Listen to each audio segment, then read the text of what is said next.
खानदान पर कौन नहीं टिका के। और लड़कियों जीन्स कितनी भी पहन लो फोटो वही वाला जाएगा, ध्यान रखना। जब साड़ी पहने फेसबुक पे कोई सा फेस लगा लो, फेसबुक से बुक होगा। जब साड़ी पहने लड़की का एक फोटो लाया जाता है, जब भाभी हमें मनाती हैं फोटो दिखलाया जाता है। एक पंक्ति का दर्द समझ में आए तो आप सबकी दाद उठे, तालियां उठे। बेटा तू संसद की कार्यवाही के दौरान हुआ था क्या? जब साड़ी पहने लड़की का एक फोटो लाया जाता है, जब भाभी हमें मनाती हैं फोटो दिखलाया जाता है। दोस्तों, कोरिया और जापान बड़ी कार बना सकता है, लेकिन मां बाप के पैर छूकर उनकी बात मानने का संस्कार केवल हिंदुस्तान बना सकता है। जब साड़ी पहने लड़की का एक फोटो लाया जाता है, जब भाभी हमें मनाती हैं फोटो दिखलाया जाता है। इस दर्द को समझिएगा और हाथ खुलेगा। भाभी हमें मनाती हैं फोटो दिखलाया जाता है। जब सारे घर का समझाना हमको फनकारी लगता है, तब एक पगली लड़की के बिन जीना गद्दारी लगता है। और उस पगली लड़की के बिन मरना भी भारी लगता है। आखिरी बंद इस कविता का सुनाता हूं, उसके बाद तिरंगा सुनाऊंगा। आखिरी बंद सुनेगा कि वो पगली लड़की जिसकी कुछ औकात नहीं, कुछ बात नहीं। वो पगली लड़की, ये मैंने एक बार कोटा में पढ़ दिया, तो बाद में लड़के आ गए कुछ, उन्होंने कहा सर मजा आ गया। मैंने कहा वही उद्देश्य भी था। बोले वो औकात वाली बात बदल दीजिए, क्योंकि वसीम बरेलवी ने कहा है कि मोहब्बत में बुरी नीयत से कुछ सोचा नहीं जाता। मोहब्बत में बुरी नीयत से कुछ सोचा नहीं जाता। कहा जाता है उसको बेवफा समझा नहीं जाता। कहा जाता है उसको बेवफा समझा नहीं जाता। तब कहता हूं कि दीदी कहती हैं उस पगली लड़की की कुछ औकात नहीं। आप तो कह ही नहीं सकते जिंदगी भर। दीदी कहती हैं अगर मोहब्बत की है तो जिंदगी भर दो आंखें आपका पीछा करेंगी। मैं भोपाल में खड़ा हुआ हूं, तनवीर का शेर लेकर पढ़ता हूं कि मेरी आंखों में मोहब्बत की चमक आज भी है। मेरी आंखों में मोहब्बत की चमक आज भी है, हालांकि उसको मेरे प्यार पे शक आज भी है। हालांकि उसको मेरे प्यार पे शक आज भी है। नाव में बैठ के धोए थे उसने हाथ कभी, पूरे तालाब में मेहंदी की महक आज भी है।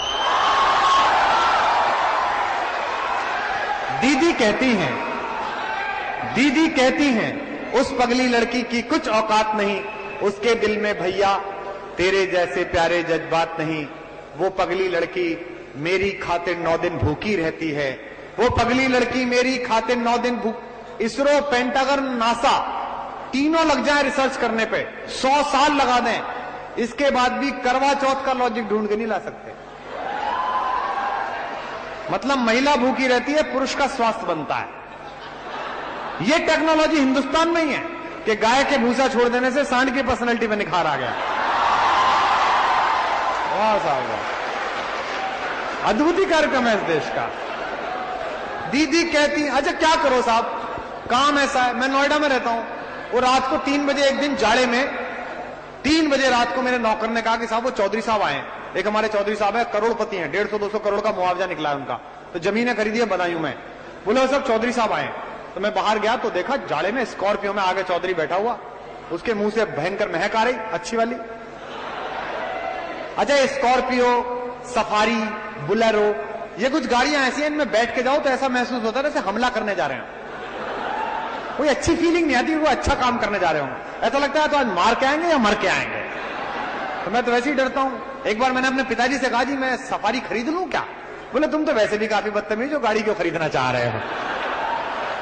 मेरे पिताजी से मेरे बड़े अच्छे संबंध रहे शुरू से ही, पहले से ही। एक दिन किसी बात पर उन्होंने मुझसे कहा बाप से शास्त्रार्थ करते हो? तो मैंने कहा और इसके लिए बनारस जाऊं क्या? तो वो आए साहब, चौधरी साहब। मैंने चौधरी साहब क्या हुआ? बोले भाई पंडित हमारे खेत में 24 फीट पे पानी निकल आया बदायूं में। मैंने कहा बधाई हो आपको। बोले बधाई हो नहीं, अब चलो कथा करनी है 4 बजे सत्यनारायण की। तो मैंने कहा मेरे को थोड़ी आती है कथा, मैं तो कविता सुनाता हूं, कथा थोड़ी सुनाता हूं। बोले आप कुछ हमें पता नहीं है, हमारे पंडित तुम हो, अभी चलो उठ के। तो मैं चला गया डर के मारे, मैंने कहा यार कुछ गड़बड़ ना हो जाए। तो वहां जाके देखा तो जुते हुए खेत में बैठे चौधरी सारे, नमकीन फैली हुई, दारू की बोतल बिखरी हुई। मुझे बिठा दिया, मतलब गोष्ठी क्या थी, अखिल भारतीय दारू दल का छोटा सा सम्मेलन था। बोले कथा शुरू कर। मैंने कथा पढ़ी, एक दान नैमिषारण्य, हवा चली तो 5-7 पन्ने उड़ गए। तो मैंने कहा इसके साथ कथा समाप्त हुई। तो चौधरी बोला अरे बावला समझ रहा, नशे में समझे मुझे, अभी का समाप्त हो गई, इसमें लीलावती कलावती तो आई नहीं। मैंने कहा देखो पंडित जी, लीलावती कलावती भले घर की औरतें या आधी रात किसी के खेत वेत पर नहीं जाती हैं। वो पगली लड़की, सुनिएगा आखिरी लाइनें सुनिएगा, फिर तिरंगा सुनाकर आपको विराम दूंगा। वो पगली लड़की जिसकी कुछ औकात नहीं, कुछ बात नहीं, जिसके दिल में भैया तेरे जैसे प्यारे जज्बात नहीं, वो पगली लड़की मेरी खातिर 9 दिन भूखी रहती है, चुप चुप सारे व्रत करती है, पर मुझसे कभी न कहती है। शायद अगली 2-4 पंक्तियां आपकी वहां और तालियां मांगे। चुप चुप सारे व्रत करती है, पर मुझसे कभी न कहती है। जो पगली लड़की कहती है मैं प्यार तुम्ही से करती हूं, जो पगली लड़की कहती है मैं प्यार तुम्ही से करती हूं, लेकिन मैं हूं मजबूर बहुत, अम्मा बाबा से डरती हूं। लेकिन मैं हूं मजबूर बहुत, अम्मा बाबा से डरती हूं। उस पगली लड़की पर अपना कुछ भी अधिकार नहीं बाबा। आखिरी 2 पंक्तियां और हाथ उठाइएगा तालियों के लिए। उस पगली लड़की पर अपना कुछ भी अधिकार नहीं बाबा। ये कथा कहानी किससे हैं, कुछ भी तो सार नहीं बाबा। बस उस पगली लड़की के संग, बस उस पगली लड़की के संग जीना फुलवारी लगता है, और उस पगली लड़की के बिन मरना भी भारी लगता है। मावस की काली रातों में दिल का दरवाजा खुलता है।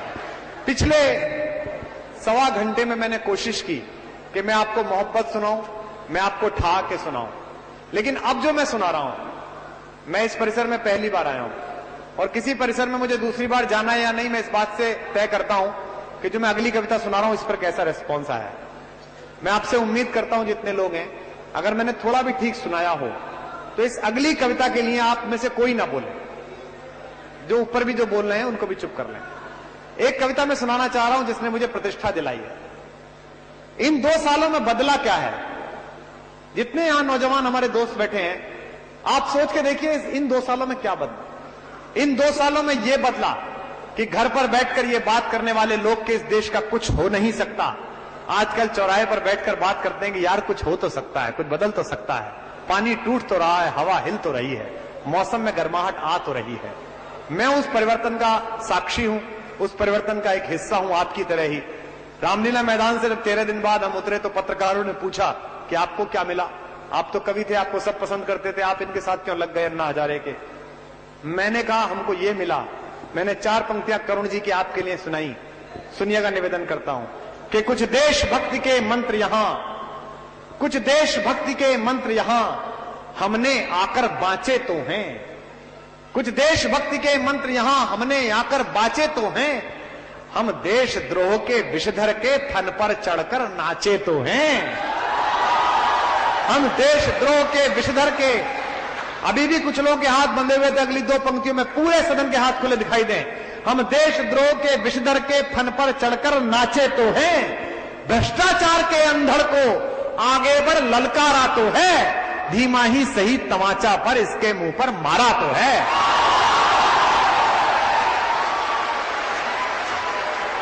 धीमा ही सही तमाचा पर इसके मुंह पर मारा तो है। एक बातचीत तो शुरू हुई, और दोस्तों आपके बल पर पूरी दुनिया हमें इतरा कर बात करती है।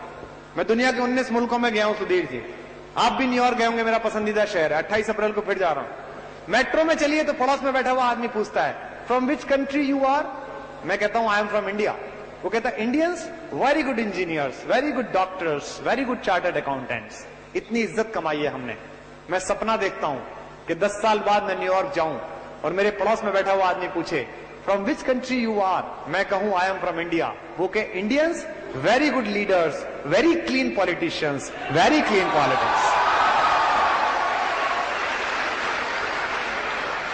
एक सपना पाला है आंखों में, मैं उसकी कविता सुनाता हूं। जितने भी लोग यहां पर हों, मुझे हाथ उठाकर बताना कि आज से 3 महीने पहले ओवैसी का नाम कौन जानता था? एक भी हाथ नहीं उठा, कोई नहीं जानता था। आज से 4 महीने पहले तोगड़िया जी के बारे में कौन बातें करता था? कोई बात नहीं करता था। जैसे जैसे चुनाव आएगा, ये आपको और मुझे हिंदू और मुसलमान बनाएंगे, ये भ्रष्टाचार से ध्यान हटाएंगे, ये गड्ढे से ध्यान हटाएंगे, ये बिजली नहीं आती इससे ध्यान हटाएंगे, सरकारी अस्पताल में गरीब की मां मर जाती है इससे ध्यान हटाएंगे। क्योंकि ये जानते हैं कि अगर हाथों से उम्मीदों का शीशा छूट जाता है तो पल भर में ही ख्वाबों से भी पीछा छूट जाता है। अगर हम लोग थोड़ी देर लड़ना भूल जाते हैं, सियासी सूरमाओं का पसीना छूट जाता है,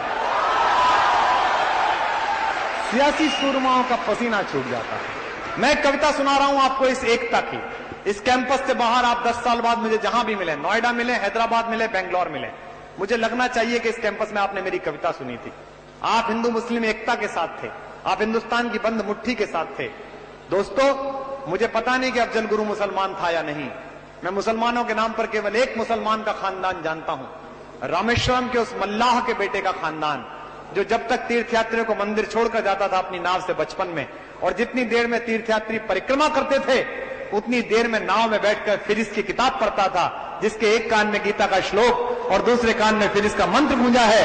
मैं बिखरी जुल्फों वाले उस अब्दुल कलाम को सलाम करता हूं।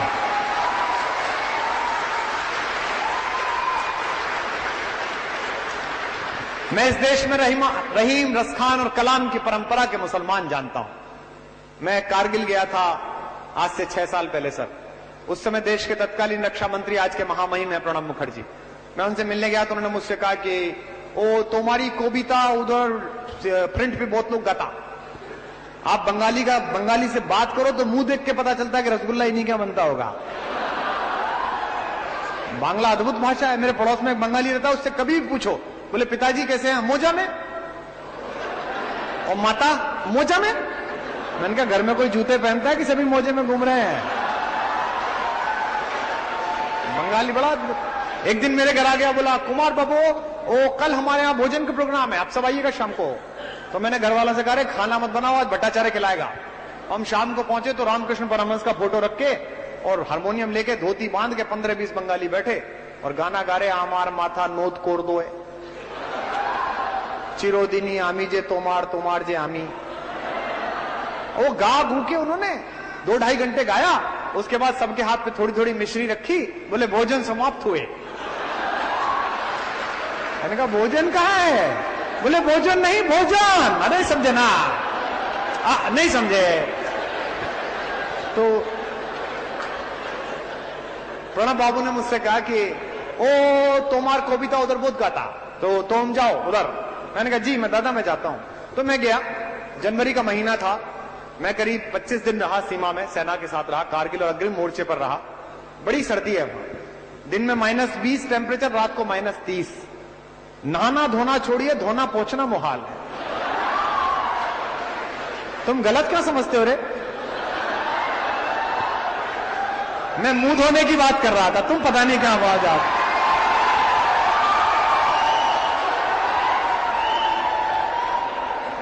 इंजीनियरिंग का लड़का अग्रवाल साहब बिल्कुल टाइपराइटर की तरह होता है, मारो कहीं लगे वहीं बीच में जाके। तो हमारे एक ड्राइवर थे शौकत मियां, जो मुझे घुमाने ले जाते थे। सूबेदार थे फौज में, मैं उनसे मजाक करता रहता था। एक दिन फ्राइडे के दिन मुझे वो घुमाने ले गए बौद्ध मठ। अचानक दोपहर को बोले कुमार साहब गाड़ी रोक दूं क्या? तो मुझे लगा इनकी कोई प्राकृतिक पीड़ा होगी। भाई वो तो होगी, स्वामी रामदेव जी भी कहते हैं करने से होता है। मैंने कहा वो तो होगा। मैंने कहा रोक दीजिए। वो तो नीचे उतरे, फौज की टोपी उतारी, एक जालीदार टोपी लगाई, कपड़ा बिछाया बर्फ के ऊपर और काबे की ओर मुंह करके नमाज पढ़ने लगे। मैं भी हाथ जोड़कर खड़ा हो गया, मैंने भी गायत्री मंत्र पढ़ने प्रारंभ कर दिए। भाई अपन नीचे ही तो लड़ रहे हैं, ऊपर तो भगवान और अल्लाह एक साथ रहते होंगे। तो मैंने कहा जब इसका माल लोड हो रहा है तो अपने भी 11 पैकेट चढ़ा दो, इसमें क्या है। मैंने अग्रवालों वाली युक्ति लगाई, मिनिमम इनपुट से मैक्सिमम आउटपुट।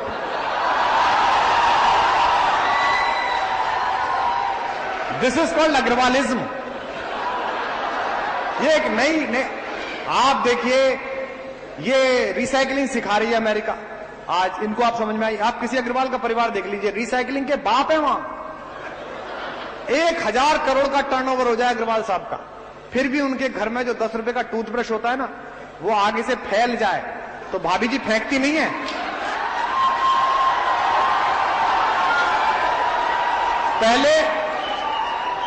पहले चाकू गरम करती है गैस पर और उसका आगे वाला हिस्सा पिघलाकर काटती है और पीछे वाले हिस्से से पजामे में नाड़ा डालने का यंत्र बनता है।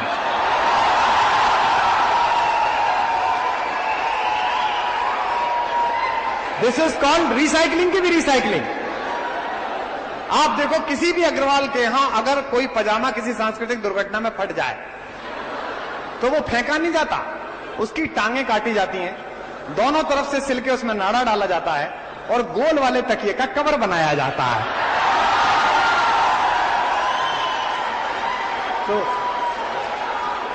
अगली बार अगर किसी अग्रवाल साहब के घर पे आप तकिए पर बैठे तो समझ जाना ताऊ जी की टांग के ऊपर बैठे हुए हैं आप।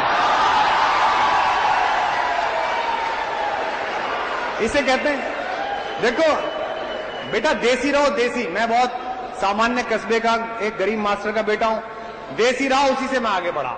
अब मैं वहां गया साहब यूनिवर्सिटी ऑफ मैरीलैंड वॉशिंगटन में, वो हिंदुस्तान पाकिस्तान के लड़के सुनने आए मुझे। तो मेरे शो से पहले एक जर्मन मैडम कुछ पढ़ा रही थी, तो मैं पीछे जाके खड़ा हो गया। तो मैंने कहा भाई ये क्या सिखा रही है हमारे बच्चों को? तो बोले साहब ये सिखा रही है multi utility of one personality, एक आदमी कईयों का काम करे। मैंने उसको कहा मैडम आप तो बेमतलब एनर्जी खर्च कर रही हो, ये तो है ही मल्टी यूटिलिटी का प्रोडक्शन। बोली आई डिडंट अंडरस्टैंड, मैं समझी नहीं आपकी बात। अरे मैंने कहा मल्टी यूटिलिटी का तो खुदा हमारे यहां पैदा हुआ था, उसका भगवान। बोले कौन? मैंने कहा हनुमान। बोले वो कैसे थे? मैंने कहा घरवाली किसी और की, पूंछ हमारा, तेल किसी और का, घर किसी और का जला दिया, बता।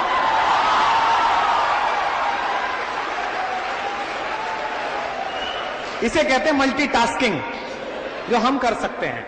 तो इसलिए इनको अमेरिका को देख के ज्यादा तनाव मत लिया करो।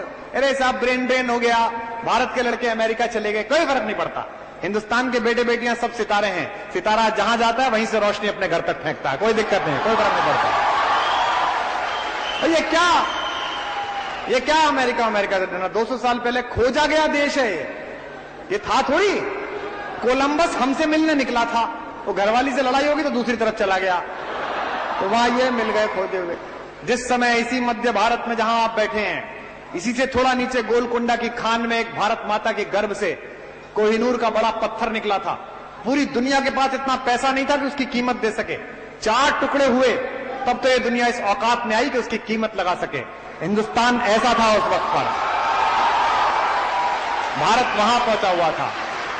जिस समय भारत माता की गर्भ से कोहिनूर जैसे हीरे निकलते थे, उस समय ये अमेरिका वाले वनवासी सभ्यता में थे, पेड़ पौधों के कपड़े बांध के घूमते थे, और वो कपड़े भी अगर बकरा बकरी खा जाए तो दिगंबर संप्रदाय में दीक्षित होना पड़ता था।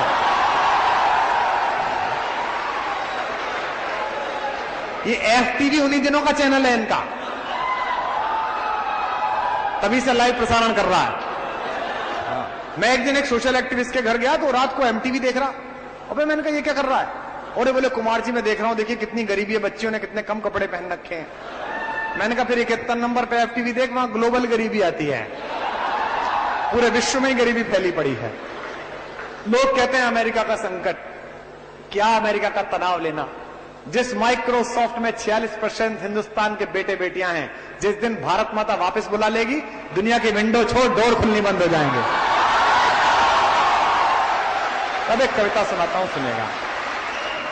शौकत से मैंने कहा कि तुम क्यों प्रार्थना क्यों कर रहे हो, क्या मांगते हो भगवान से? बोले साहब मैं अजान ये नमाज पढ़ रहा था, शुक्रिया कह रहा था। मैंने कहा किस बात का शुक्रिया? इतनी घटिया जगह अल्लाह ने तुम्हें फंसा रखा है, 6 महीने में चेहरा काला पड़ जाता है, पानी उबाल के पीना पड़ता है, चेहरा ऐसा हो जाता है कि घर पहुंचो तो बच्चे नहीं पहचानते अपने, पीट के बताना पड़ता है अब्बा आए हैं। घरवाली तो हरकतों से कंफर्म कर दिएगा अपना ही आया है।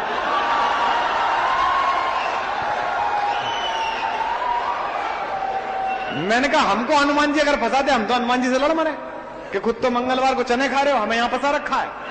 हमारी तो भगवान से भी डायरेक्ट होती है कि गुरु अकेले मौज नहीं लोगे वरना रायता ढोल देंगे आपकी जान को। वो कहते चल तू भी मजे ले यार, जा निकल यहां से। उन्होंने मुझसे कहा कुमार साहब मैं इसलिए थैंक यू नहीं बोलता, मैं जो थैंक यू बोलता हूं वो उन्होंने मुझे बताया, मैंने उसे कविता में ढाल के गाया। उम्मीद करता हूं कि मैं अपनी जिंदगी की सबसे अच्छी कविता सुना रहा हूं, जिसके कारण मुझे संतोष है कि मैंने कुछ लिखा। वो कौमी एकता की कविता सुनिए।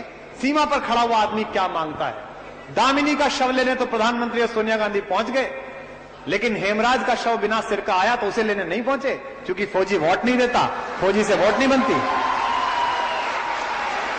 और उसके बाद कहते हैं कि 10 लाख दे तो दिए, वीरों की विधवाओं से मिलने से मना कर देते मंत्री महोदय के, दे तो दिया इनको पेट्रोल पंप। हमारे कवि विनीत ने कहा कि तुमने 10-10 लाख दिए हैं वीरों की विधवाओं को, तुमने 10-10 लाख दिए हैं वीरों की विधवाओं को, यानी कीमत लौटा दी है वीर प्रसूता माओं को। लो मैं 20 लाख देता हूं तुम किस्मत के हेठों को, हिम्मत है तो मंत्री लड़ने भेजें अपने बेटों को। तब पंक्तियां सुनाता हूं, सुनेगा। कि शोहरत न अता करना मौला। सीमा पर खड़ा हुआ आदमी कहता है शोहरत मत देना मुझे ये सब मत देना, मुझे ये देना। जो देता है उस पर आपकी बात आता हूं, हर पंक्ति पर वाह करिएगा। कि शोहरत न अता करना मौला। फिर कहता है ये भी मत देना, बढ़ाना अपनी आवाज। दौलत न अता करना मौला। फिर वो मना करता है जो हर मुसलमान को चाहिए, हाथ खोलना अपनी दाद के साथ। दौलत न अता करना मौला, बस इतना अता करना चाहे जन्नत न अता करना मौला। क्या? बस इतना अता करना चाहे जन्नत न अता करना मौला। शम्मे वतन की लो पर जब, एक एक हाथ खुला हुआ इस बार। शम्मे वतन की लो पर जब, शम्मे वतन की लो पर जब कुर्बान पतंगा हो। शम्मे वतन की लो पर जब कुर्बान पतंगा हो। होठों पर गंगा हो, हाथों में तिरंगा हो। होठों पर गंगा हो, हाथों में तिरंगा हो। शोहरत न अता करना मौला, दौलत न अता, हाथ उठाकर। शोहरत न अता करना मौला, दौलत न अता करना मौला। बस इतना अता करना चाहे जन्नत न अता करना मौला। शम्मे वतन की ले पर जब, शम्मे वतन की ले पर जब कुर्बान पतंगा हो। होठों पर गंगा, गाइए। होठों पर गंगा, होठों पर गंगा हो, हाथों में तिरंगा से। होठों पर गंगा, होठों पर गंगा हो। बंद सुनिएगा। बस ये एक सदा ही सुने सदा। हिंदुस्तान का मतलब लाल किला नहीं है, हिंदुस्तान का मतलब राष्ट्रपति का घर नहीं है। 1/125 करोड़ हिंदुस्तान मैं हूं, 1/125 करोड़ हिंदुस्तान आप हैं। आप अच्छे इंजीनियर बन जाएं, मैं अच्छा कवि बन जाऊं, हमारे हिस्से का हिंदुस्तान बनना शुरू हो जाएगा। किसी का मुंह नहीं देखना है हमको आपको। कि बस ये एक सदा ही सुने सदा। और ये जो नौजवान पीछे बैठे हैं, मैं प्रोफेसर से कहता हूं, सर ये तो यूरेनियम है, इससे बिजली बना लीजिए, बम बना लीजिए, काम आपका है, दोष इनका है ही नहीं। ये तो जिम्मेदारी आपकी है। उन्होंने पौधा लगा दिया, खाद आपको देनी है, फल हमें पता चल जाएंगे, कड़वे निकले तो माली की वजह से, मीठे निकले तो माली की वजह से। तब कहता हूं सुनेगा। कि बस ये एक सदा ही सुने सदा। ये हमारी बहनें बैठी हैं, ये छोटी बेटियां बैठी हैं। एक लड़की रात भर लड़ती रही दिल्ली की सड़कों पर 6 दरिंदों से, उसके बाद बीमारी से लड़ती रही, सिंगापुर में जाकर लड़ी। शर्म नहीं आई हमको? 64 साल में ना हम एक ऐसा कानून बना पाए कि देश की बेटी अकेली चल सके, ना ऐसा अस्पताल बना पाए जहां उसको इलाज मिल सके। सिंगापुर भेजना पड़ा 80 किलोमीटर के देश में। शर्म नहीं आती हमको। लेकिन दोस्तों मुझे इस बात का दुख है कि दामिनी को हम नहीं बचा सके, लेकिन मुझे इस बात का बड़ी खुशी हुई, वो नहीं बची। हम लोग भी लड़े, लाठियां मैंने भी खाई। मैंने तो जीवन में पहली बार 2 साल में अब लाठियां खाई। एक बार सुबह 5:30 बजे मैं और मनीष पहुंच गए सोनिया गांधी जी के दरवाजे कोयले का हिसाब लेने। हमने सोचा कि चाची चाय पिलाएगी, वहां तो लाठी बरसने लगी। मतलब मुझे पहली बार पता चला कि लाठी बजने और ताली बजने में क्या अंतर है।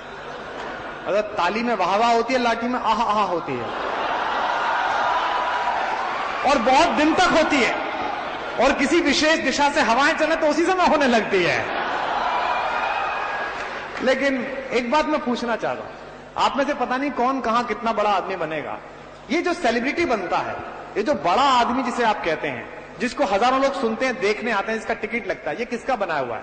ये अपनी प्रतिभा से नहीं बनता, ये उस जनता का बनाया हुआ है जिसने अपने अंधेरे में उसे गाया है।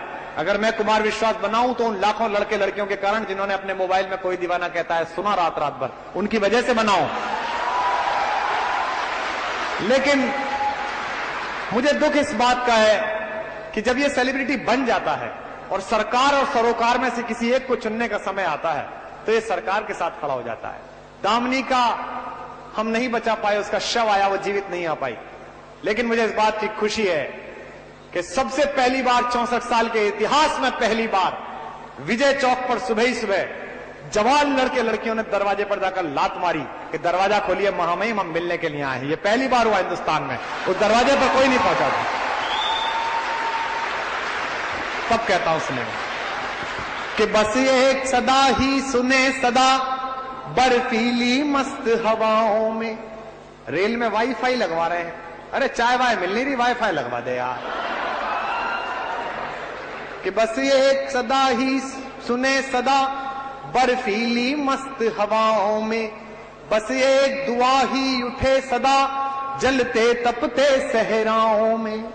जीते जी इसका मान रखें, दो पंक्तियों में तिरंगा अपनी आंखों में बसाइए और बहा करना। जीते जी इसका मान रखें, मरकर मर्यादा याद रहे, हम रहे कभी ना रहे मगर इसकी सज धज आबाद रहे। गोधरा न हो गुजरात न हो, न गोधरा जैसी क्रिया हो न गुजरात जैसी प्रतिक्रिया हो, दोनों की निंदा करो, एक की निंदा मत करो, सच्चे धर्मनिरपेक्ष हो तो। गोधरा न हो गुजरात न हो, इंसान न नंगा हो, होठों पर गंगा हो हाथों में तिरंगा हो, होठों पर गंगा हो हाथों में तिरंगा हो। शोहरत न अता कर, शोहरत न अता करना मौला, दौलत न अता करना मौला, बस इतना अता करना चाहे, जन्नत न अता करना मौला।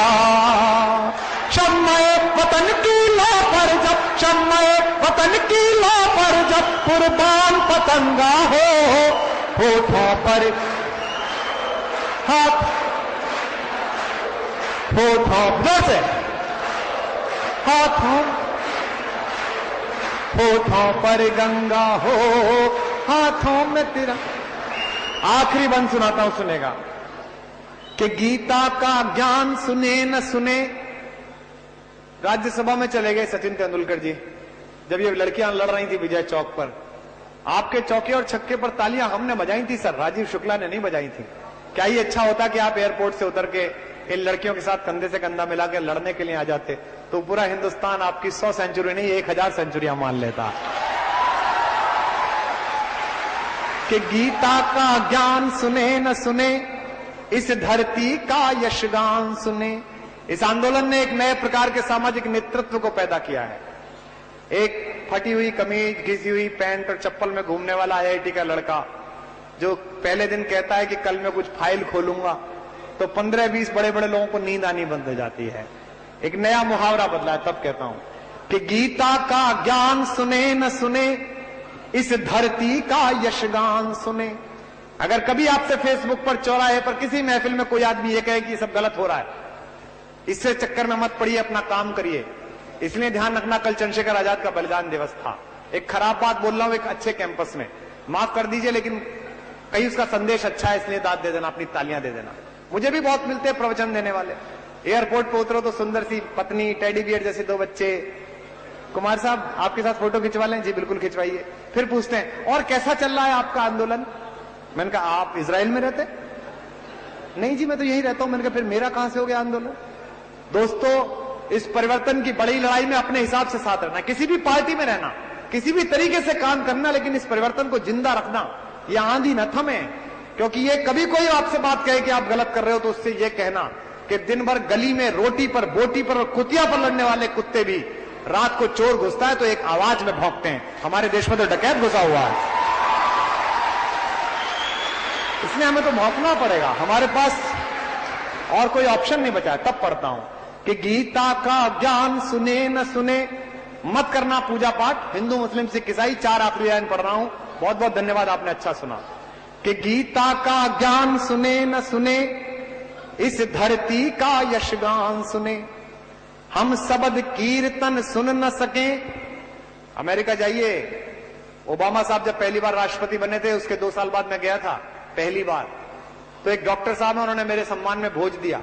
पहले डॉक्टर से परिचय कराया सुधीर जी, बोले ये डॉक्टर राणावत है, प्रेसिडेंट ओबामा के पर्सनल डॉक्टर्स में हैं।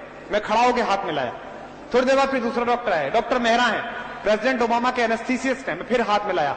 फिर तीसरा डॉक्टर आया, ये प्रेसिडेंट चुग है, ये डॉक्टर चुग है, प्रेसिडेंट ओबामा के डाइटिशियन है। रात को 11वां डॉक्टर, ये डॉक्टर रजनी है, प्रेसिडेंट ओबामा की डेंटिस्ट। तो मैंने पूछ लिया कि ज्यादा बीमार रहता है क्या, इतने लोग काम पे लगा रखे हैं। बोले साहब कुमार साहब, आप तो हर समय मजाक की बात करते हो, आपको गर्व होना चाहिए कि अमेरिकी राष्ट्रपति के 18 डॉक्टर्स की टीम में 13 भारतीय बेटे बेटियां हैं। ये हिंदुस्तान है, क्योंकि दुनिया जानती है कि अगर 19वीं शताब्दी इंग्लैंड की थी, अगर 20वीं शताब्दी अमेरिका की थी, तो 21वीं शताब्दी हिंदुस्तान के बेटे बेटियों की है। ये सेंचुरी हमारी, इतना भरोसा करता है दुनिया का ब्रेन हमारे ऊपर। दुनिया समझती है कि हिंदुस्तान के बेटे सबसे मेधावी हैं, हिंदुस्तान के लड़के लड़कियां सबसे जीनियस हैं। चाहे माइक्रोसॉफ्ट हो, चाहे नासा हो, चाहे सीडेक हो, सब लड़के लड़कियां भरे पड़े हैं। मैं सैन फ्रांसिस्को जाऊंगा, सारे बच्चे यहां के मिलेंगे, भोपाल के मिलेंगे, सब जगह के मिलेंगे, पूरे देश के मिलेंगे। दोस्तों, अगली बात जो मैं कहूं, अब तक की सब ज्यादा तालियां मुझे गूंजती मिलनी चाहिए गुस्से में आपकी, जो आपने प्रेम में दी।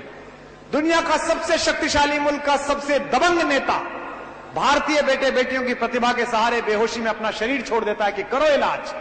इतना भरोसा करते हैं दुनिया के नेता हमारे लड़के लड़कियों पर। और हमारी एक नेता है, उन्हें जरा सी बीमारी हुई तो अमेरिका चली गई।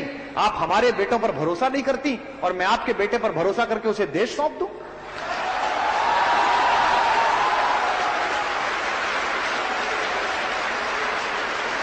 तब पढ़ता हूं, सुनिएगा कि बस ये एक सदा, आप हमारे बेटों पर भरोसा नहीं करती, जबकि हमारे लड़के तो पढ़े लिखे भी हैं। कि बस नहीं देखिए, कोई आदमी, कई लोग मुझसे पूछते हैं कि साहब राहुल गांधी जी को कोई समाचार क्यों नहीं रहता है, देश की कोई खबर ही नहीं रहती है। मैंने कहा उनका दोष ही नहीं है, पोगो पे समाचार आता ही कहां, बताओ यार।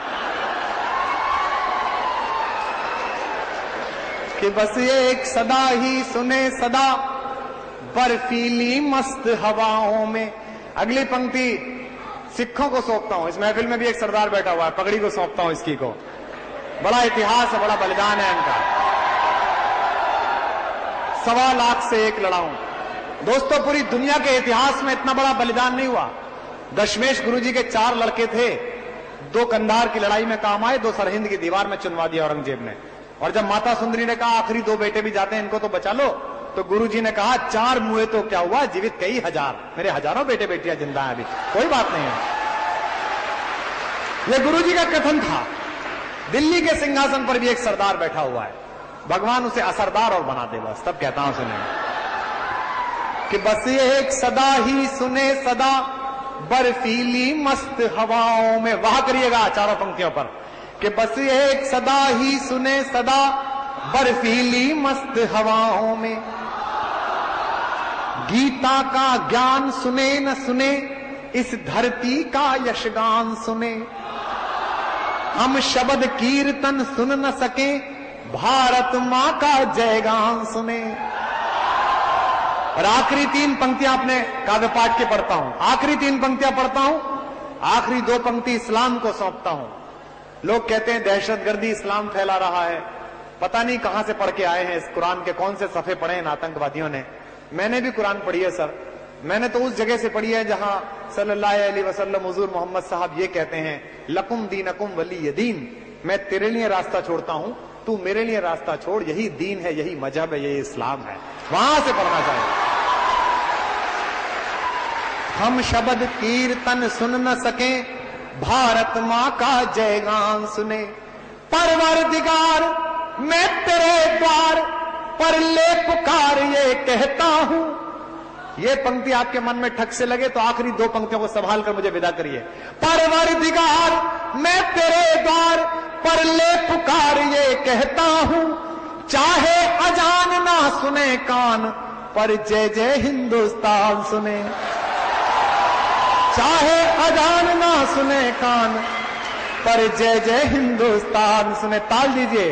जन मन में जन मन में जन मन में जन मन में, इस मन में उस मन में, जन मन में जन मन में, इस मन में उस मन में, इस मन में हर मन में, जन मन में उच्छल देश प्रेम का जलद तरंगा हो। होठों पर गंगा हो, हाथों हाथ उठाकर, होठों पर गंगा हो, हाथों में तिरंगा हो। शोहरत न अता करना मौला, दौलत न अता करना मौला, बस इतना अता करना, चाहे जन्नत न अता करना मौला। शम्मे वतन की लो पर जब, शम्मे वतन की लो पर जब कुर्बान पतंगा हो। होठों पर होठों पर होठों पर गंगा हो, हाथों में तिरंगा हो। होठों पर गंगा हो, हाथों में तिरंगा हो। होठों पर भारत माता के, भारत माता के। सितारों को आंखों में महफूज रख लो, बहुत दूर तक रात ही रात होगी। मुसाफिर हैं हम भी, मुसाफिर हो तुम भी, इसी मोड़ पर फिर मुलाकात होगी। बहुत बहुत शुक्रिया, बहुत बहुत धन्यवाद। Love you all, thank you. वो पगली लड़की, सुनिएगा आखिरी लाइनें सुनिएगा, फिर तिरंगा सुनाकर आपको विराम दूंगा। वो पगली लड़की जिसकी कुछ औकात नहीं, कुछ बात नहीं, जिसके दिल में भैया तेरे जैसे प्यारे जज्बात नहीं, वो पगली लड़की मेरी खातिर 9 दिन भूखी रहती है, चुप चुप सारे व्रत करती है, पर मुझसे कभी न कहती है। शायद अगली 2-4 पंक्तियां आपकी वहां और तालियां मांगे। चुप चुप सारे व्रत करती है, पर मुझसे कभी न कहती है। जो पगली लड़की कहती है मैं प्यार तुम्ही से करती हूं, जो पगली लड़की कहती है मैं प्यार तुम्ही से करती हूं, लेकिन मैं हूं मजबूर बहुत, अम्मा बाबा से डरती हूं। लेकिन मैं हूं मजबूर बहुत, अम्मा बाबा से डरती हूं। उस पगली लड़की पर अपना कुछ भी अधिकार नहीं बाबा। आखिरी 2 पंक्तियां और हाथ उठाइएगा तालियों के लिए। उस पगली लड़की पर अपना कुछ भी अधिकार नहीं बाबा। ये कथा कहानी किससे हैं, कुछ भी तो सार नहीं बाबा। बस उस पगली लड़की के संग, बस उस पगली लड़की के संग जीना फुलवारी लगता है, और उस पगली लड़की के बिन मरना भी भारी लगता है। मार्च की काली रातों में दिल का दरवाजा खुलता है। पिछले 1.25 घंटे में मैंने कोशिश की कि मैं आपको मोहब्बत सुनाऊं, मैं आपको ठा के सुनाऊं, लेकिन अब जो मैं सुना रहा हूं, मैं इस परिसर में पहली बार आया हूं, और किसी परिसर में मुझे दूसरी बार जाना है या नहीं, मैं इस बात से तय करता हूं कि जो मैं अगली कविता सुना रहा हूं इस पर कैसा रिस्पॉन्स आया। मैं आपसे उम्मीद करता हूं जितने लोग हैं, अगर मैंने थोड़ा भी ठीक सुनाया हो तो इस अगली कविता के लिए आप में से कोई ना बोले, जो ऊपर भी जो बोल रहे हैं उनको भी चुप कर लें। एक कविता मैं सुनाना चाह रहा हूं जिसने मुझे प्रतिष्ठा दिलाई है। इन 2 सालों में बदला क्या है? जितने यहां नौजवान हमारे दोस्त बैठे हैं, आप सोच के देखिए इन 2 सालों में क्या बदला। इन 2 सालों में यह बदला कि घर पर बैठकर ये बात करने वाले लोग के इस देश का कुछ हो नहीं सकता, आजकल चौराहे पर बैठकर बात करते हैं कि यार कुछ हो तो सकता है, कुछ बदल तो सकता है, पानी टूट तो रहा है, हवा हिल तो रही है, मौसम में गर्माहट आ तो रही है। मैं उस परिवर्तन का साक्षी हूं, उस परिवर्तन का एक हिस्सा हूं आपकी तरह ही। रामलीला मैदान से जब 13 दिन बाद हम उतरे तो पत्रकारों ने पूछा कि आपको क्या मिला, आप तो कवि थे, आपको सब पसंद करते थे, आप इनके साथ क्यों लग गए अन्ना हजारे के? मैंने कहा हमको ये मिला। मैंने 4 पंक्तियां करुण जी की आपके लिए सुनाई, सुनिएगा, निवेदन करता हूं कि कुछ देशभक्ति के मंत्र यहां, कुछ देशभक्ति के मंत्र यहां हमने आकर बांचे तो हैं, कुछ देशभक्ति के मंत्र यहां हमने आकर बांचे तो हैं, हम देशद्रोह के विषधर के फन पर चढ़कर नाचे तो हैं, हम देशद्रोह के विषधर के अभी भी कुछ लोगों के हाथ बंधे हुए थे, अगली 2 पंक्तियों में पूरे सदन के हाथ खुले दिखाई दें। हम देशद्रोह के विषधर के फन पर चढ़कर नाचे तो हैं, भ्रष्टाचार के अंधड़ को आगे बढ़ ललकारा तो है, धीमा ही सही तमाचा पर इसके मुंह पर मारा तो है।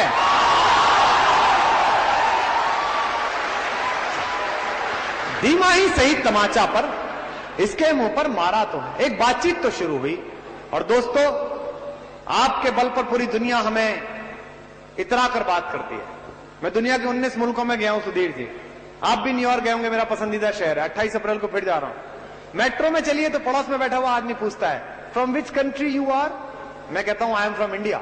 वो कहता है Indians, very good engineers, very good doctors, very good chartered accountants. इतनी इज्जत कमाई है हमने। मैं सपना देखता हूं कि 10 साल बाद मैं न्यूयॉर्क जाऊं और मेरे पड़ोस में बैठा हुआ आदमी पूछे, from which country you are? मैं कहूं आई एम फ्रॉम इंडिया। वो कहे Indians, very good leaders, very clean politicians, very clean politics. एक सपना पाला है आंखों में, मैं उसकी कविता सुनाता हूं। जितने भी लोग यहां पर हों, मुझे हाथ उठाकर बताना कि आज से 3 महीने पहले ओवैसी का नाम कौन जानता था? एक भी हाथ नहीं उठा, कोई नहीं जानता था। आज से 4 महीने पहले तोगड़िया जी के बारे में कौन बातें करता था? कोई बात नहीं करता था। जैसे जैसे चुनाव आएगा, ये आपको और मुझे हिंदू और मुसलमान बनाएंगे, ये भ्रष्टाचार से ध्यान हटाएंगे, ये गड्ढे से ध्यान हटाएंगे, ये बिजली नहीं आती इससे ध्यान हटाएंगे, सरकारी अस्पताल में गरीब की मां मर जाती है इससे ध्यान हटाएंगे। क्योंकि ये जानते हैं कि अगर हाथों से उम्मीदों का शीशा छूट जाता है तो पल भर में ही ख्वाबों से भी पीछा छूट जाता है।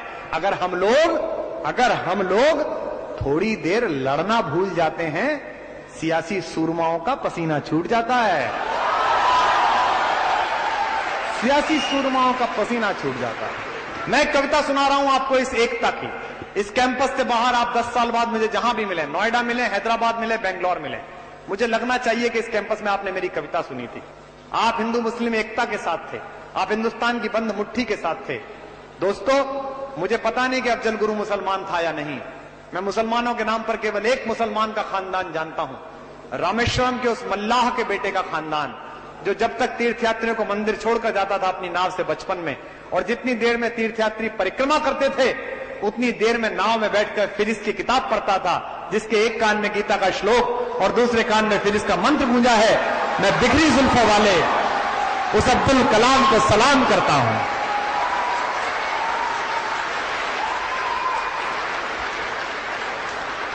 मैं इस देश में रहीम, रसखान और कलाम की परंपरा के मुसलमान जानता हूं। मैं कारगिल गया था आज से 6 साल पहले सर। उस समय देश के तत्कालीन रक्षा मंत्री, आज के महामहिम है प्रणब मुखर्जी। मैं उनसे मिलने गया तो उन्होंने मुझसे कहा कि ओ तुम्हारी कविता उधर प्रिंट पे बहुत लोग गाता, आप बंगाली से बात करो तो मुंह देख के पता चलता है कि रसगुल्ला इन्हीं का बनता होगा। बांग्ला अद्भुत भाषा है। मेरे पड़ोस में एक बंगाली रहता है, उससे कभी भी पूछो, बोले पिताजी कैसे हैं? मोजा में। और माता? मोजा में। मैंने कहा घर में कोई जूते पहनता है कि सभी मोजे में घूम रहे हैं? बंगाली बड़ा अद्भुत। एक दिन मेरे घर आ गया, बोला कुमार बाबू ओ कल हमारे यहाँ भोजन का प्रोग्राम है, आप सब आइएगा शाम को।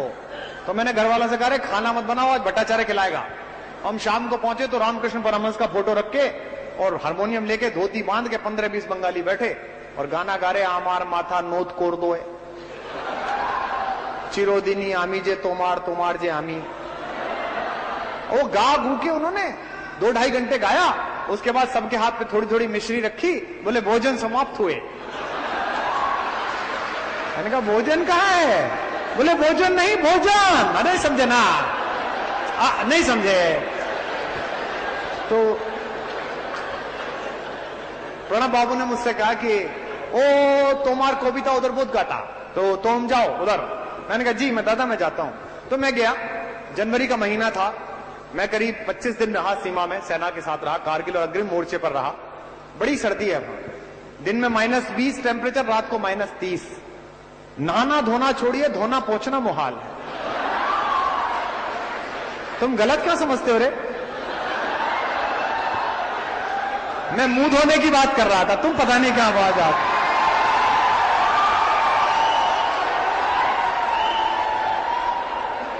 इंजीनियरिंग का लड़का अग्रवाल साहब बिल्कुल टाइपराइटर की तरह होता है, मारो कहीं लगे वहीं बीच में जाके।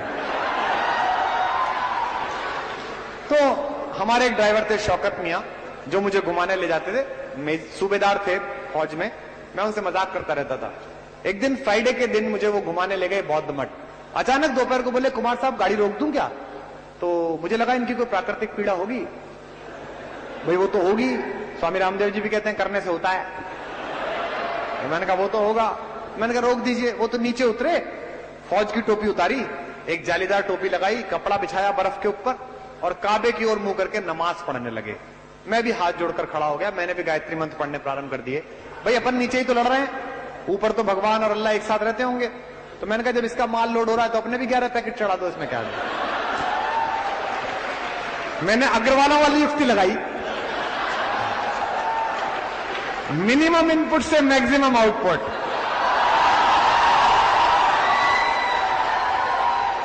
This is called Agarwalism. ये एक नई आप देखिए, ये रिसाइकलिंग सिखा रही है अमेरिका। आज इनको आप समझ में आई, आप किसी अग्रवाल का परिवार देख लीजिए, रिसाइकलिंग के बाप है वहां।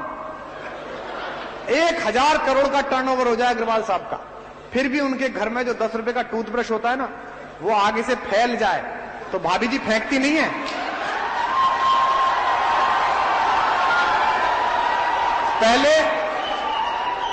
पहले चाकू गरम करती है गैस पर और उसका आगे वाला हिस्सा पिघलाकर काटती हैं, और पीछे वाले हिस्से से पजामे में नाड़ा डालने का यंत्र बनता है।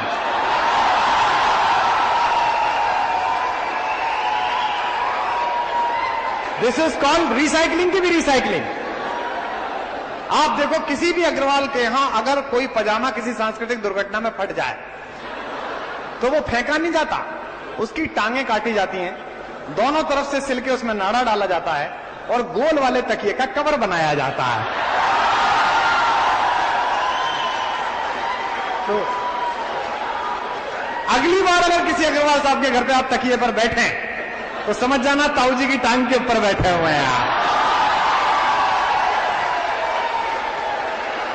इसे कहते हैं, देखो बेटा देसी रहो देसी। मैं बहुत सामान्य कस्बे का एक गरीब मास्टर का बेटा हूं, देसी रहा, उसी से मैं आगे बढ़ा।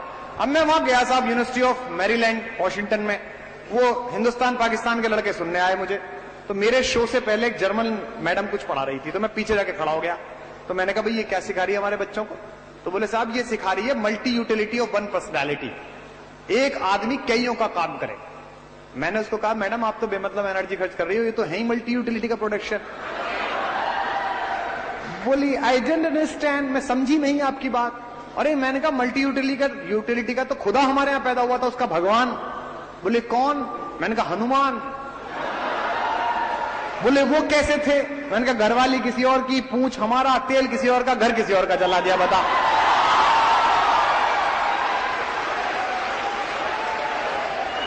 इसे कहते हैं मल्टीटास्किंग, जो हम कर सकते हैं। तो इसलिए इनको अमेरिका को देख के ज्यादा तनाव मत लिया करो। अरे साहब ब्रेन ड्रेन हो गया, भारत के लड़के अमेरिका चले गए, कोई फर्क नहीं पड़ता।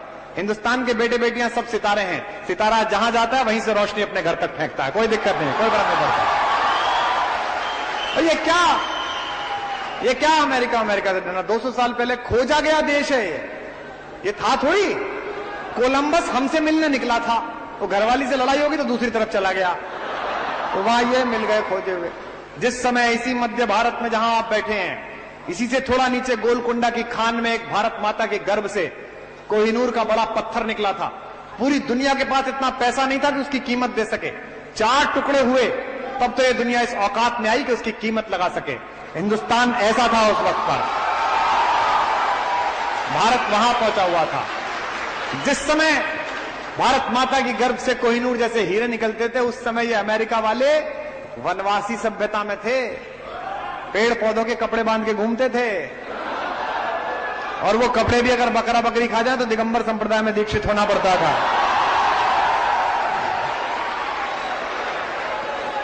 ये एफटीवी उन्हीं दिनों का चैनल है इनका, तभी से लाइव प्रसारण कर रहा है। मैं एक दिन एक सोशल एक्टिविस्ट के घर गया तो रात को एमटीवी देख रहा। अबे मैंने कहा ये क्या कर रहा है? और बोले कुमार जी मैं देख रहा हूं, देखिए कितनी गरीबी है, बच्चियों ने कितने कम कपड़े पहन रखे हैं। मैंने कहा फिर 71 नंबर पे FTV देख, वहां ग्लोबल गरीबी आती है, पूरे विश्व में गरीबी फैली पड़ी है।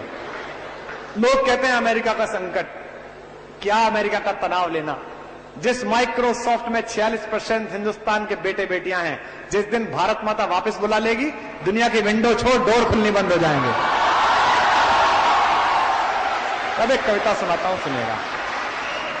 शौकत से मैंने कहा कि तुम क्यों प्रार्थना क्यों कर रहे हो, क्या मांगते हो भगवान से। बोले साहब मैं अजान ये नमाज पढ़ रहा था, शुक्रिया कह रहा था। मैंने कहा यार किस बात का शुक्रिया, इतनी घटिया जगह अल्लाह ने तुम्हें फंसा रखा है, 6 महीने में चेहरा काला पड़ जाता है, पानी उबाल के पीना पड़ता है, चेहरा ऐसा हो जाता है कि घर पहुंचो तो बच्चे नहीं पहचानते अपने, पीट के बताना पड़ता है अब्बा आए हैं। घरवाली तो हरकतों से कंफर्म कर दिएगा अपना ही आया है।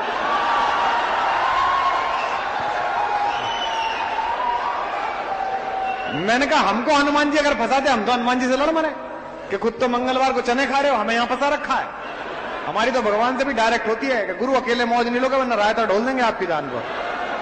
तो कहते चल तू भी मजे ले यार, जाने निकल यहां से। उन्होंने मुझसे कहा कुमार साहब मैं इसलिए थैंक यू नहीं बोलता, मैं जो थैंक यू बोलता हूं वो उन्होंने मुझे बताया, मैंने उसे कविता में ढाल के गाया। उम्मीद करता हूं कि मैं अपनी जिंदगी की सबसे अच्छी कविता सुना रहा हूं, जिसके कारण मुझे संतोष है कि मैंने कुछ लिखा। वो कौमी एकता की कविता सुनिए। सीमा पर खड़ा हुआ आदमी क्या मांगता है। दामिनी का शव लेने तो प्रधानमंत्री सोनिया गांधी पहुंच गए, लेकिन हेमराज का शव बिना सिर का आया तो उसे लेने नहीं पहुंचे, क्योंकि फौजी वोट नहीं देता, फौजी से वोट नहीं बनती। और उसके बाद कहते हैं कि 10 लाख दे तो दिए, वीरों की विधवाओं से मिलने से मना कर देते मंत्री महोदय के, दे तो दिया इनको पेट्रोल पंप। हमारे कवि विनीत ने कहा कि तुमने 10-10 लाख दिए हैं वीरों की विधवाओं को, तुमने 10-10 लाख दिए हैं वीरों की विधवाओं को, यानी कीमत लौटा दी है वीर प्रसूता माओं को। लो मैं 20 लाख देता हूं तुम किस्मत के हेठों को, हिम्मत है तो मंत्री लड़ने भेजें अपने बेटों को। सब पंक्तियां सुनाता हूं, सुनेगा। कि शोहरत न अता करना मौला। सीमा पर खड़ा हुआ आदमी कहता है शोहरत मत देना मुझे, मुझे ये सब मत देना, मुझे ये देना। जो देता है उस पर आपकी बात आता हूं, हर पंक्ति पर वहा करिएगा। कि शोहरत न अता करना मौला। फिर कहता है ये भी मत देना, बढ़ाना अपनी आवाज। दौलत न अता करना मौला। फिर वो मना करता है जो हर मुसलमान को चाहिए, हाथ खोलना अपनी दाद के साथ। दौलत न अता करना मौला, बस इतना अता करना चाहे जन्नत न अता करना मौला। क्या? बस इतना अता करना चाहे जन्नत न अता करना मौला। शम्मे वतन की लो पर जब, एक एक हाथ खुला हुआ इस बार। शम्मे वतन की लो पर जब, शम्मे वतन की लो पर जब कुर्बान पतंगा हो। शम्मे वतन की लो पर जब कुर्बान पतंगा हो। होठों पर गंगा हो, हाथों में तिरंगा हो। होठों पर गंगा हो, हाथों में तिरंगा हो। शोहरत न अता करना मौला, दौलत न अता, हाथ उठाकर। शोहरत न अता करना मौला, दौलत न अता करना मौला। बस इतना अता करना चाहे जन्नत न अता करना मौला।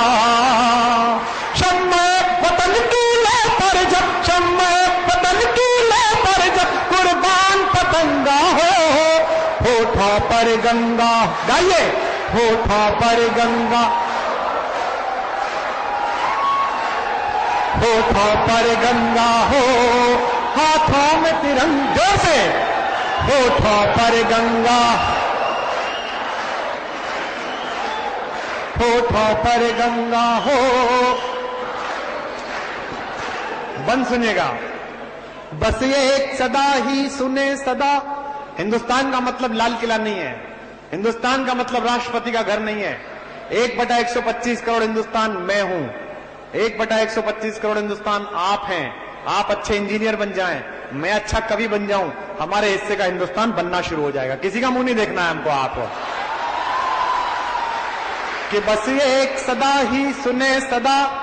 और ये जो नौजवान पीछे बैठे हैं, मैं प्रोफेसर से कहता हूं सर ये तो यूरेनियम है, इससे बिजली बना लीजिए, बम बना लीजिए, काम आपका है, दोष इनका है ही नहीं, ये तो जिम्मेदारी आपकी है। उन्होंने पौधा लगा दिया, खाद आपको देनी है, फल हमें पता चल जाएंगे, कड़वे निकले तो माली की वजह से, मीठे निकले तो माली की वजह से, तब कहता हूं सुनेगा कि बस ये एक सदा ही सुने सदा। ये हमारी बहनें बैठी हैं, ये छोटी बेटियां बैठी हैं। एक लड़की रात भर लड़ती रही दिल्ली की सड़कों पर 6 दरिंदों से, उसके बाद बीमारी से लड़ती रही, सिंगापुर में जाकर लड़ी। शर्म नहीं आई हमको?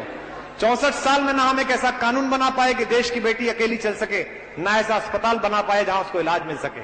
सिंगापुर भेजना पड़ा 80 किलोमीटर के देश में। शर्म नहीं आती हमको। लेकिन दोस्तों मुझे इस बात का दुख है कि दामिनी को हम नहीं बचा सके, लेकिन मुझे इस बात का बड़ी खुशी हुई, वो नहीं बची। हम लोग भी लड़े, लाठियां मैंने भी खाई। मैंने तो जीवन में पहली बार 2 साल में अब लाठियां खाई।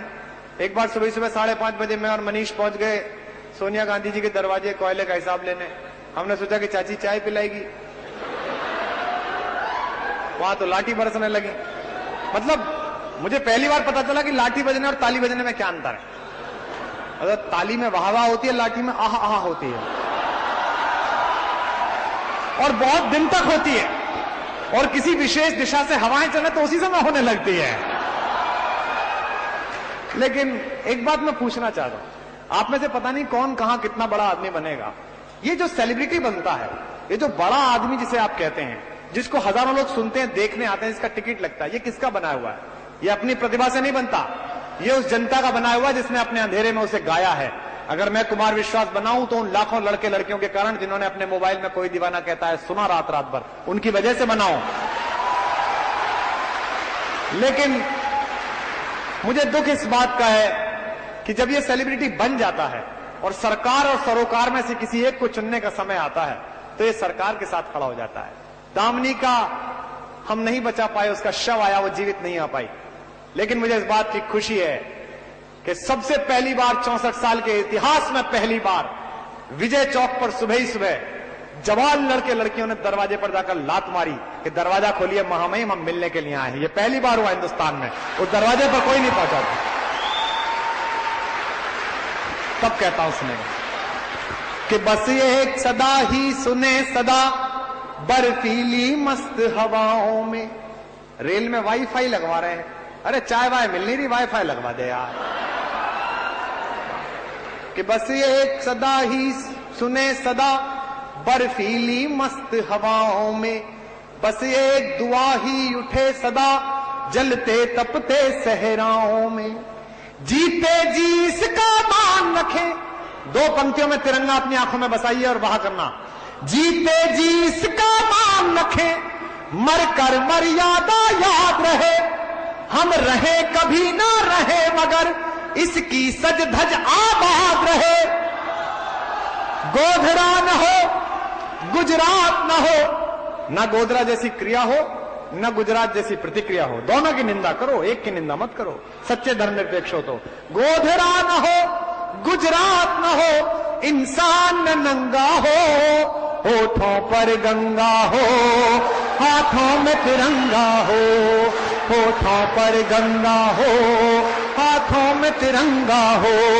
शोहरत न अता शोहरत न अता करना मौला, दौलत न अता करना मौला, बस इतना अता करना चाहे, जन्नत न अता करना मौला।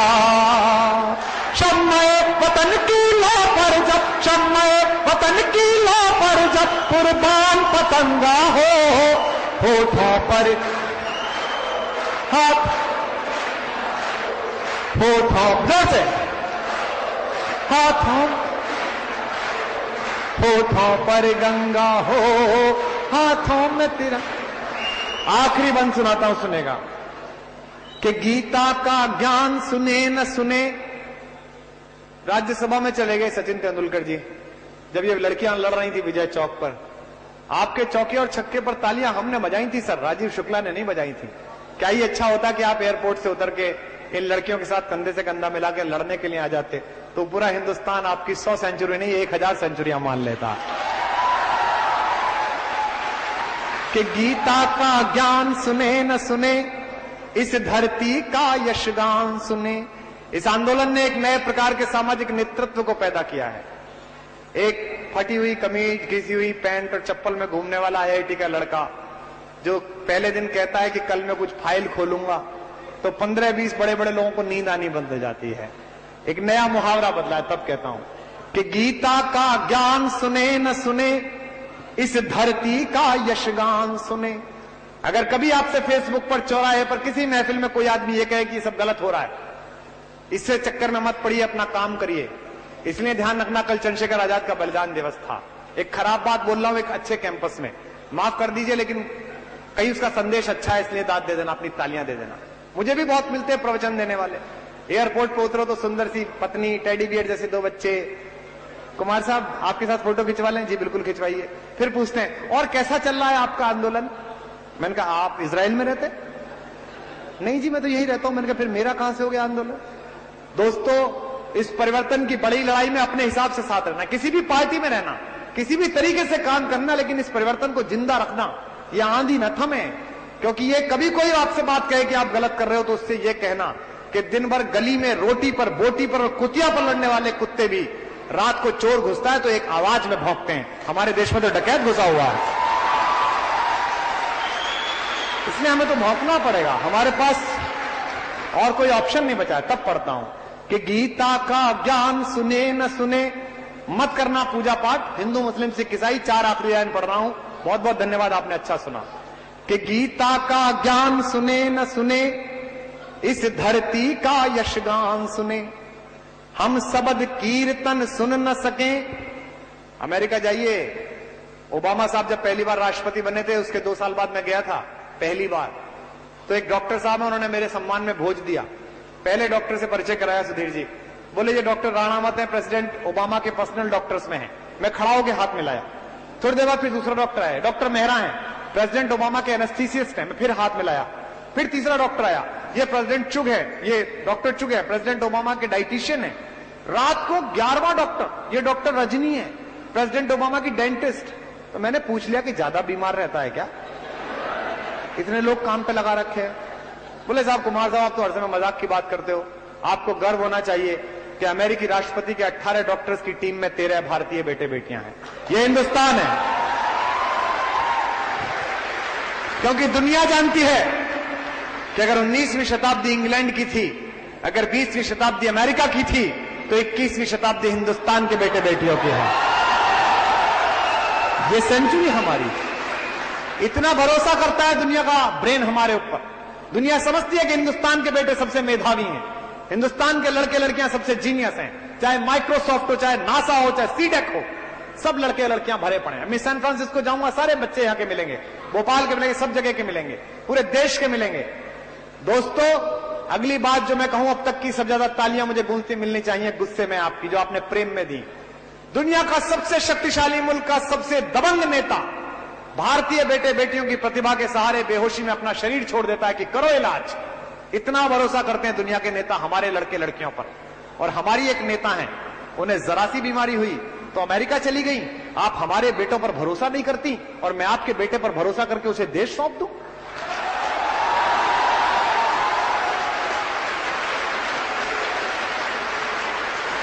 तब पढ़ता हूं, सुनिएगा कि बस ये एक सदा, आप हमारे बेटों पर भरोसा नहीं करती, जबकि हमारे लड़के तो पढ़े लिखे भी हैं। कि बस नहीं देखिए, कोई आदमी, कई लोग मुझसे पूछते हैं कि साहब राहुल गांधी जी को कोई समाचार क्यों नहीं रहता है, देश की कोई खबर ही नहीं रहती है। मैंने कहा उनका दोष ही नहीं है, पोगो पे समाचार आता ही कहां है, बताओ यार आप। कि बस ये एक सदा ही सुने सदा बर्फीली मस्त हवाओं में। अगली पंक्ति सिखों को सौंपता हूं। इस महफिल में भी एक सरदार बैठा हुआ है, पगड़ी को सौंपता हूं इसकी को। बड़ा इतिहास है, बड़ा बलिदान है इनका। 1.25 लाख से एक लड़ाऊं। दोस्तों, पूरी दुनिया के इतिहास में इतना बड़ा बलिदान नहीं हुआ। दशमेश गुरुजी के 4 लड़के थे, 2 कंधार की लड़ाई में काम आए, 2 सरहिंद की दीवार में चुनवा दिया औरंगजेब ने। और जब माता सुंदरी ने कहा आखिरी 2 बेटे भी जाते हैं, इनको तो बचा लो, तो गुरुजी ने कहा 4 मुए तो क्या हुआ, जीवित कई हजार, मेरे हजारों बेटे बेटियां जिंदा हैं अभी, कोई बात नहीं है। यह गुरुजी का कथन था। दिल्ली के सिंहासन पर भी एक सरदार बैठा हुआ है, भगवान उसे असरदार और बना दे बस, तब कहता हूं सुने कि बस ये एक सदा ही सुने सदा बर्फीली मस्त हवाओं में। वाह करिएगा चारों पंक्तियों पर कि बस ये एक सदा ही सुने सदा बर्फीली मस्त हवाओं में। गीता का ज्ञान सुने न सुने, इस धरती का यशगान सुने। हम शब्द कीर्तन सुन न सके, भारत